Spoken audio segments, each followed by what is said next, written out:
আসসালামু আলাইকুম, স্বাগতম সবাইকে। সবাই কেমন আছেন? আশা করি সবাই ভালো আছেন। তো আজকে আমরা একটি সম্পত্তির উপর কিভাবে অবচয় ধার্য করতে হয় তার কিছু পদ্ধতি নিয়ে আলোচনা করব। আমরা ইতিপূর্বেই কমন আসমান জের পদ্ধতি এবং সরলরৈখিক বা স্থির কিস্তি পদ্ধতি নিয়ে আলোচনা করছি। তো আজকে আমরা বেশ কিছু পদ্ধতি নিয়ে আলোচনা করব। তার মধ্যে প্রথমে আমরা দ্বিগুণ কমন আসমান জের পদ্ধতি নিয়ে আলোচনা বলবো। দ্বিগুণ ক্রম হ্রাস মান জের পদ্ধতি। জের পদ্ধতি। তো দেখো, আমরা আজকে প্রথমে যে আলোচনা করবো সেটা হচ্ছে দ্বিগুণ কমন হ্রাসমান জের পদ্ধতি। এই পদ্ধতিতে অবচয়ের হার নির্ণয় করে তারপরে আমাদের অবচয় ধার্য করতে হয়। তাহলে অবচয়ের হারটাকে বের করতে হবে। তাহলে আমরা লিখবো এই জায়গায় অবচয়ের হার ইকুয়াল টু অবচয়ের হার ইকুয়াল টু, দেখো আমরা সরলরৈখিক পদ্ধতিতে আমরা অবলম্বন অবচয়ের হার কিভাবে বের করছি, যে 100% ভাগ হলো আয়ুষ্কাল। ঠিক আছে, এই সরলরৈখিক পদ্ধতিতে আমরা কিভাবে বের করছি, 100%কে আয়ুষ্কাল দ্বারা, আনুমানিক আয়ুষ্কাল দ্বারা ভাগ দিয়েছি, তাহলে আমাদের অবচয়ের হারটা বের হয়ে গেছে। এখন জাস্ট যেহেতু দ্বিগুণ বলছে, এই সরলরৈখিক পদ্ধতির অবচয়ের হারকে জাস্ট আমরা 2 দ্বারা গুণ দিব, তাহলে আমাদের কমন আসমান জের পদ্ধতির অবচয়ের হারটা বের হয়ে যাবে। তাহলে মনে করো 100% একটা সম্পত্তির আয়ুষ্কাল মনে করো ধরো হচ্ছে 10 বছর, গুণ হচ্ছে 2। তাহলে এখানে আমাদের 100কে 10 দিয়ে ভাগ দিলে আসে 10% আসে, 10কে ডাবল করলে কি হচ্ছে বলো তো, আমাদের 20%। এভাবে আমরা অবচয়ের হার নির্ণয় করার পরে দেন আমরা এই অবচয় ধার্য করতে পারবো। ঠিক আছে, তো এখানে একটা জিনিস মনে রাখো, আমরা যখন কমন আসমান জের পদ্ধতি অবলম্বন করছি, তখন সেই কমন আসমান জের পদ্ধতিতে আমরা অবচয়ের হার কিভাবে বের করছিলাম মনে আছে? অবচয়ের হার, এই যে হার ইকুয়াল টু হচ্ছে আমাদের সেকেন্ড ব্র্যাকেট 1 মাইনাস রুট, এগুলো হচ্ছে ভগ্নাবশেষ মূল্য, নিচে হচ্ছে সম্পত্তির মূল্য। ঠিক আছে, এই থার্ড ব্র্যাকেট গুণ হচ্ছে 100। এবার আমরা এখানে এখানে n দিই। তো এই যে ঠিক এই সূত্র প্রয়োগ করে আমরা কমন আসমান জের পদ্ধতি অবলম্বন করে অবচয়ের হার নির্ণয় করি। ঠিক আছে, দেখো এটা একটা জটিল বিষয়, এই কমন আসমান জের পদ্ধতি যে অঙ্কগুলো আসবে, কমন আসমান জের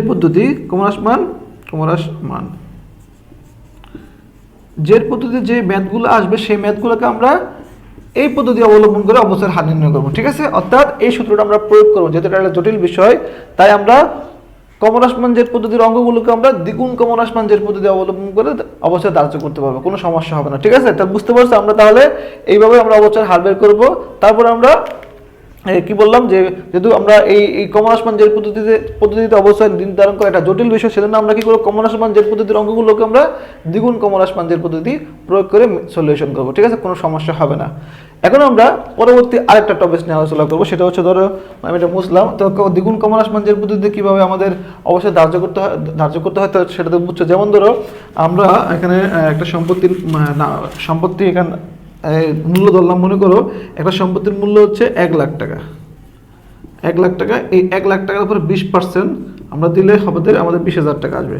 তাহলে প্রথম বছরে আমরা অবশ্যই পাচ্ছি কত বলতো, আমাদের 20,000 টাকা। পরবর্তী বছর যখন আমরা অবশ্যই ধরবো, তখন 1 লাখ টাকা মাইনাস হচ্ছে 20,000 টাকা গুণ হচ্ছে কত বলতো, এই 20%, তাহলে হবে আমাদের 16,000 টাকা। ঠিক আছে, কারণ 1 লাখ টাকা থেকে 20,000 টাকা বদলে 80,000 টাকা, 80,000 টাকার 20% হচ্ছে 16,000 টাকা। এখন দেখো, কমন আসমান জের পদ্ধতি যখন বা দ্বিগুণ কমন আসমান জের পদ্ধতি যখন তুমি প্রয়োগ করবে একটা সম্পত্তির উপর অবস্থা নির্ধারণের জন্য, তখন কিন্তু ভগ্নাবশেষ মূল্যটা তুমি কি করবে না বলতো, ভগ্নাবশেষ মূল্যকে বিবেচনায় আনবা না। ভগ্নাবশেষ মূল্য এখানে যেমন আমরা বলি না যে ক্রয় মূল্য মাইনাস ভগ্নাবশেষ মূল্য, সরলরৈখিক পদ্ধতিতে আমরা কি ক্রয় মূল্য থেকে আমরা ভগ্নাবশেষ মূল্য মাইনাস করি, তারপর আমরা অবশ্যই ধরি। কিন্তু আমরা এখানে কমন আসমান জের কি বললাম, আমরা যখন কমন আসমান জের পদ্ধতি বা দ্বিগুণ কমন আসমান জের পদ্ধতি অবলম্বন করে অবচয় ধার্য করবো, তখন আমরা ভগ্নাবশেষ মূল্যটা আমরা কি আনবো না, বিবেচনায় নিয়ে আনবো না। ঠিক আছে, কিন্তু যখন তুমি সরলরৈখিক পদ্ধতি করবে, তখন কিন্তু ভগ্নাবশেষ মূল্যটা বিবেচনায় আনতে হবে। ঠিক আছে,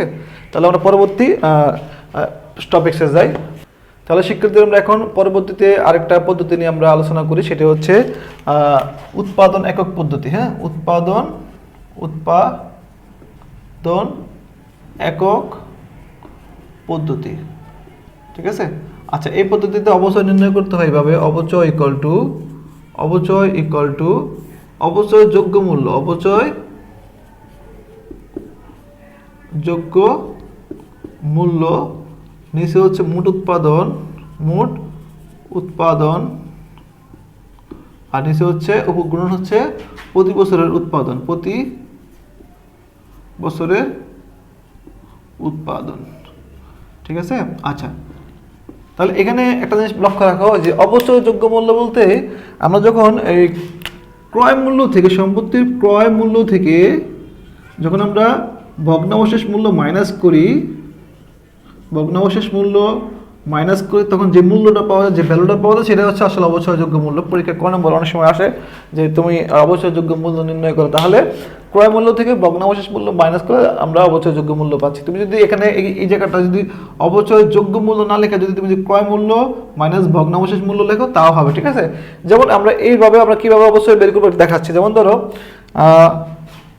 প্রথম বছর আমার একটা মেশিনের উৎপাদন হয়েছে, মনে করো আমাদের 2000 একক, 3000 একক ধরলাম। প্রথম বছর আমাদের উৎপাদন হয়েছে 3000 একক। দ্বিতীয় বছর আমাদের উৎপাদন হয়েছে মনে করো 2000 একক। পরবর্তী বছর আমাদের তৃতীয় বছর উৎপাদন হয়েছে আমাদের মনে করো 5000 একক। এটা আমাদের মানে প্রত্যেক বছর উৎপাদন হয়েছে। এখানে 5000, প্রথমে আমরা 5000 দিলাম, 5000 একক। পরেরটা আমরা দিলাম 3000। ঠিক আছে। পরেরটা দিলাম আমরা 2000 একক। ঠিক আছে। এটা আমাদের উৎপাদন হয়েছে। তাহলে টোটাল উৎপাদন কত হয়েছে? 10,000 একক।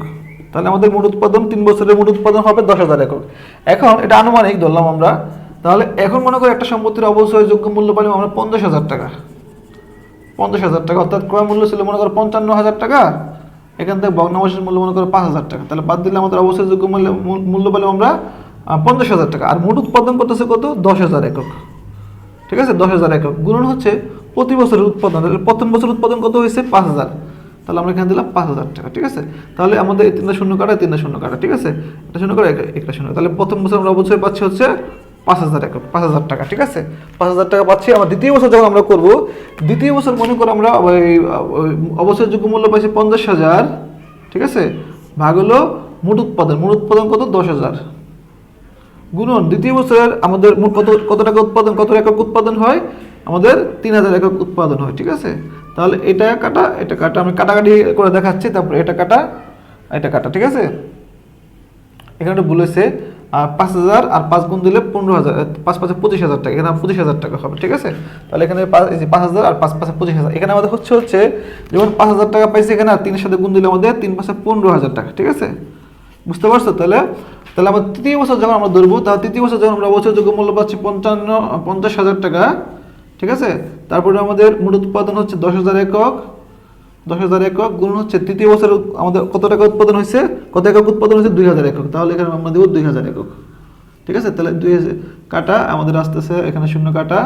তাহলে 5,000 সাথে 2 গুণ দিলে আমাদের 10,000 টাকা আসতেছে। ঠিক আছে। তাহলে একটা জিনিস লেখো, এখানে 10,000 আর এখানে পাইছি আমরা অবশ্যই পাইছি 15,000। 10 আর 15 25,000 টাকা। আর 25 কত বলতো?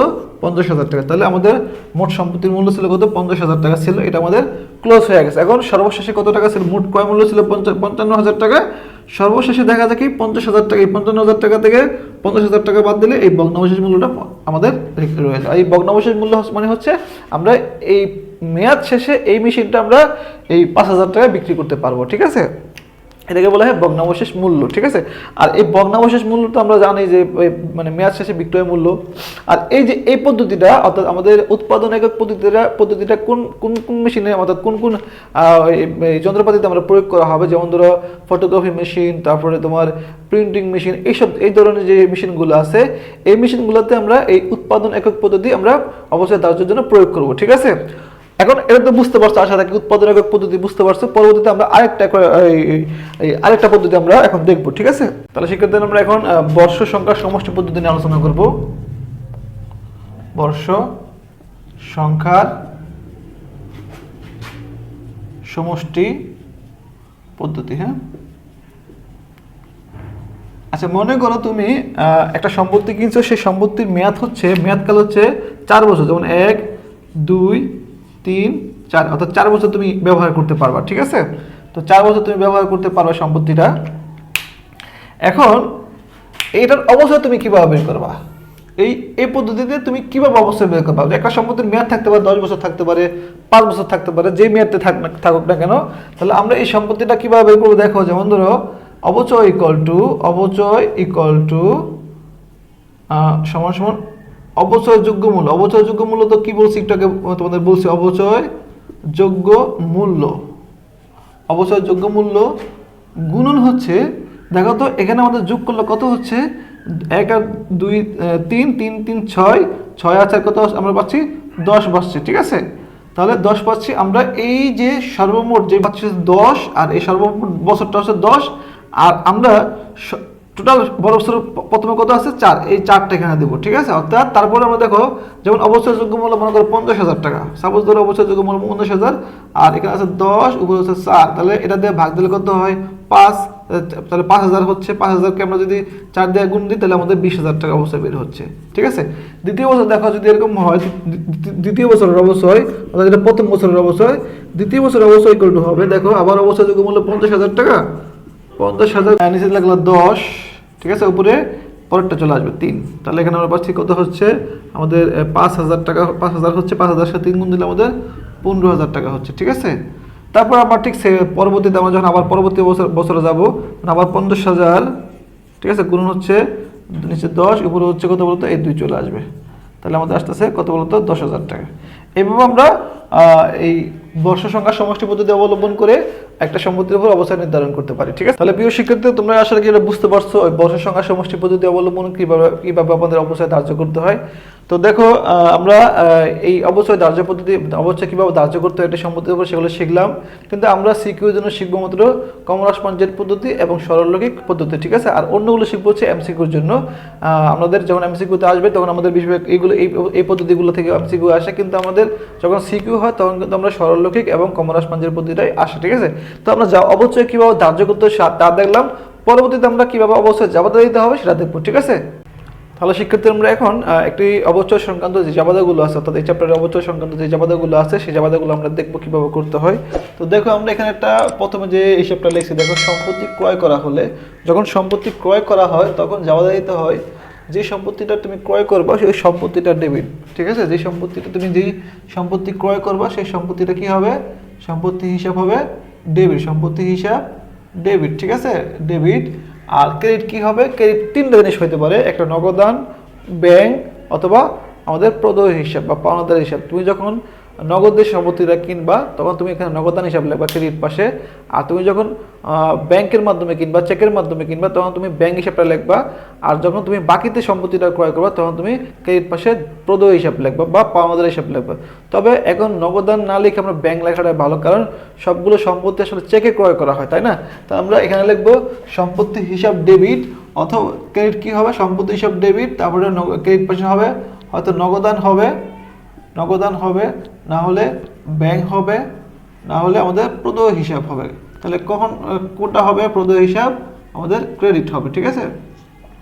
তাহলে কখন কোনটা হবে, যখন আমরা সম্পত্তি নগদে কিনবো তখন আমরা নগদান হিসাব ক্রেডিট পাশে লিখবো, যখন চেকের মাধ্যমে কিনবো তখন আমরা ব্যাংক হিসাবটা ক্রেডিট পাশে লিখবো, যখন আমরা ধারে কিনবো তখন আমরা প্রদেয় হিসাবটা ক্রেডিট পাশে লিখবো, ঠিক আছে। তাহলে এই একটা প্রথম আমাদের জাবাদা গেল। দ্বিতীয়ত জাবাদা হচ্ছে যখন আমরা এই বিভিন্ন খরচ হতো, সম্পত্তি ক্রয় যখন করি তখন কিন্তু বিভিন্ন খরচ তৈরি হয়, যেমন পরিবহন শুল্ক, সংস্থাপন ব্যয়, অন্যান্য আরও অনেক ব্যয় আছে। তো আসলে ওই সম্পত্তিগুলো এই খরচগুলো আসলে সম্পত্তির সাথে যোগ হয়ে যায়, সেজন্য আমরা সম্পত্তির মূল্যের সাথে, অর্থাৎ সম্পত্তি যে দামে ক্রয় করি এই মূল্যের সাথে এগুলো কিন্তু আমরা যোগ করি, তাহলে এগুলো একটা সম্পত্তির মূল্য, ঠিক আছে। তাহলে এটার জন্য আমরা জাবাদা দিব ওই সম্পত্তি হিসাব ডেবিট, ওটার জন্য আমরা জাবাদা দিব সম্পত্তি হিসাব, যে সম্পত্তিটার পিছনে এই, অর্থাৎ তুমি যখন আসবাবপত্র কিনছো, আসবাবপত্রের পিছনে তোমার এই পরিবহন ব্যয়টা হয়েছে, তাহলে তুমি এখানে লিখবা আসবাবপত্র হিসাব ডেবিট, তাহলে আসবাবপত্র হিসাব ডেবিট, সম্পত্তি হিসাব ডেবিট, আর এখানে লিখবা নগদান হিসাব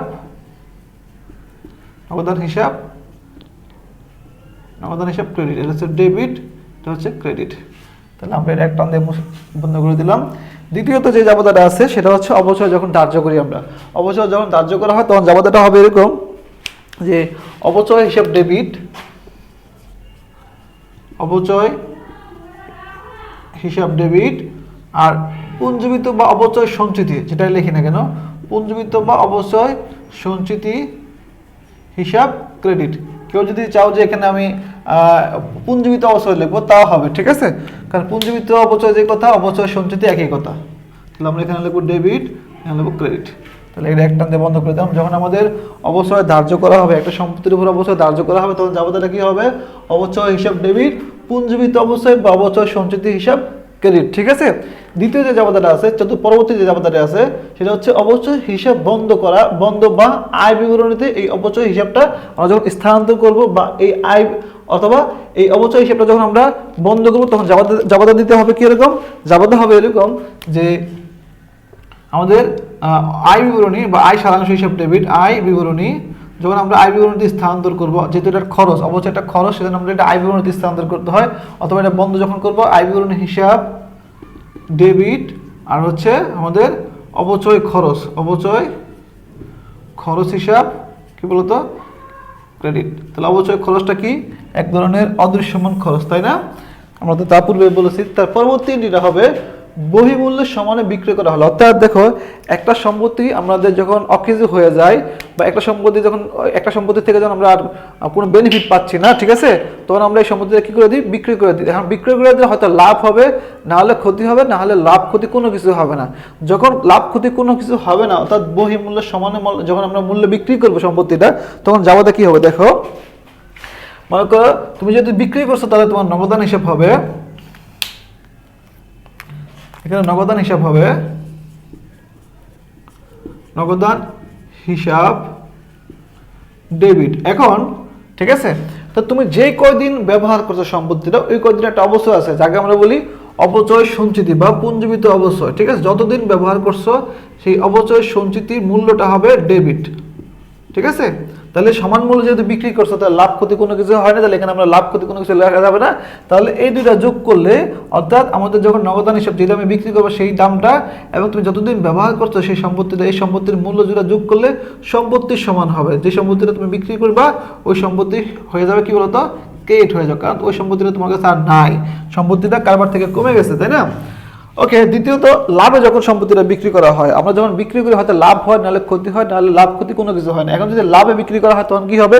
তখন সেম যাবতীয় দেখো, লাভে যখন বিক্রি হবে তখন নগদান হিসাব হবে, নগদান হিসাব। যদি চেকে বিক্রি করো তাহলে চেক, এখানে ব্যাংক হিসাব হবে, নগদান হিসাব ডেবিট, অবচয় সঞ্চিতি, অবচয় বা পুঞ্জীবিত অবচয় যাই লেখো না কেন, অবচয় সঞ্চিতি হিসাব যতদিন তুমি ইউজ করবা, মানে এই সম্পত্তিটা ব্যবহার করবা, ওই সম্পত্তির যতদিন তুমি ইউজ করবা ওই সম্পত্তির একটা অবচয় আছে, মানে 5 বছর অবচয়, মানে 5 বছর তুমি ব্যবহার করছো, তাই 5 বছর যদি প্রতি মাসে যদি প্রতি বছর যদি 5,000 টাকা করে অবচয় হয়, তাহলে 5 বছরে কত আসতেছে? 25,000 টাকা অবচয়। তাহলে এই যতদিন তুমি ব্যবহার করছো সেই অবচয় সঞ্চিতি হবে ডেবিট, ঠিক আছে? তাহলে নগদান হিসাব ডেবিট, অবচয় সঞ্চিতি হিসাব। এখন তুমি যদি লাভে বিক্রি করো, তাহলে একটা মনে করো তুমি ওই যদি লাভে বিক্রি করো, তাহলে ওই সম্পত্তি থেকে তুমি এটা কি করছো? এটা লাভ পাচ্ছ। এই লাভটা আমাদের কোথায় যাবে? আয় বিবরণী দিতে হবে। আমরা জানি লাভগুলো কি হয়, আমাদের ক্রেডিট পাশে যায়। তাহলে আমরা এখানে লিখতে পারি যে বিক্রয়জনিত লাভ, বিক্রয়জনিত মুনাফা, মুনাফা লিখলে হবে, লাভ লিখলে হবে মুনাফা, এটা ক্রেডিট হবে, যেহেতু এটা মুনাফার বিষয় আসতেছে তাহলে এটা ক্রেডিট হবে। আর এই সবগুলো যোগ করলে সম্পত্তিটা সমান হবে, তাহলে সম্পত্তি হিসাব আমাদের ক্রেডিট, ঠিক আছে? অর্থাৎ এই তিনটা আসলে অ্যাকচুয়ালি বলেছে, এই দুটো যোগ করলে দেখো এখানে আমাদের যে অ্যামাউন্টটা আসবে সেটা আমরা একটা মুনাফা পাবো, তাহলে এটা থেকে আমরা মুনাফা বাদ দিলে যে পাবো এটা হচ্ছে আমাদের সম্পত্তির মূল্য, ঠিক আছে? তো ক নম্বর অনেক সময় বলে যে বিক্রয়জনিত মুনাফা বের করো, ঠিক আছে? তাহলে এটা আমরা মুছে ফেললাম, এটা আমরা বন্ধ করে দিলাম।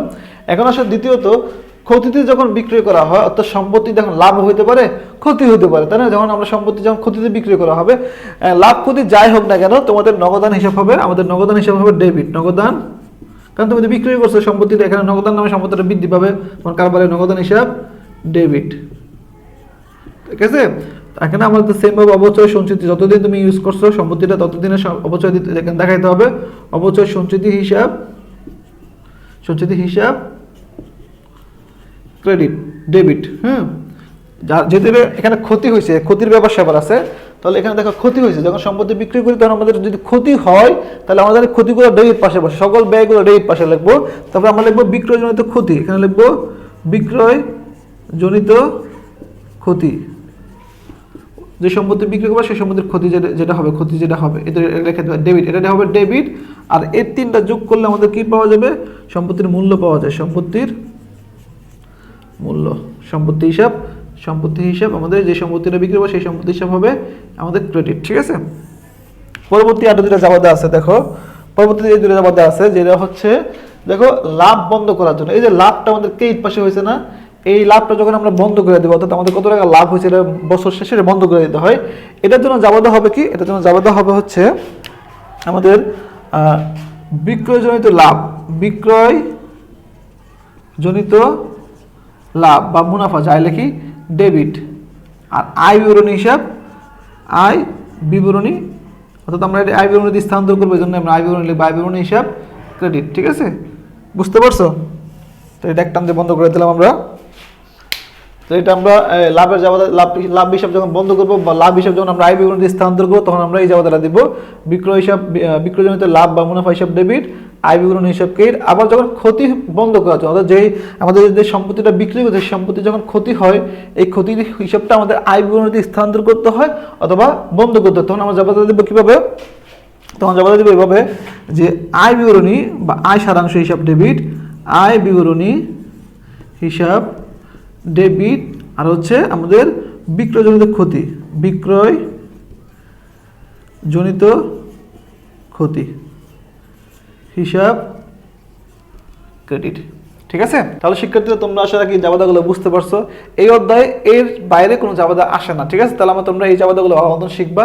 আর এই জাবাদা থেকে আমাদের সৃজনশীলগুলো আসে, আর জাবাদা থেকে সৃজনশীল যখন আসে তখন সৃজনশীল আমরা খতিয়ান আসে, আমরা পরবর্তীতে যখন সৃজনশীল করাবো তখন আমরা খতিয়ান দেখাবো কীভাবে করতে হয়। ঠিক আছে, তো তোমাদের যদি আমার এই ভিডিওটি ভালো লেগে থাকে তাহলে আমার চ্যানেলটা অবশ্যই সাবস্ক্রাইব করবা এবং পাশে থাকা বেল আইকনটি প্রেস করে দেবা, যাতে আমার পরবর্তী ভিডিওগুলো আপলোড হওয়ার সাথে সাথে তোমাদের কাছে নোটিফিকেশন চলে যায়।